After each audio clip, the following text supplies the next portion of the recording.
শত শত জাম গাছ, হাজার হাজার জাম গাছ আমাদের মাজার শরীফে। এই দেখেন শত শত জাম গাছ আজকে মোরারবন্দে। আমরা উরুস মোবারকে আসছি আজকে মোরারবন্দ মাজারে। ভক্তবৃন্দরা কাফেলা, বিভিন্ন কাফেলা তৈরি করে তারা আজকে এখানে, এই যে একজন মুরব্বী বসে আছেন, কাফেলা গাউসিয়া কাদরি নূরিয়া খানকা শরীফ মাজার শরীফ।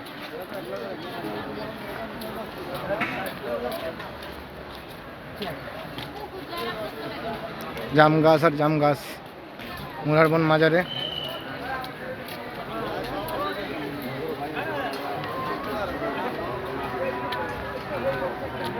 চলছে আড্ডা।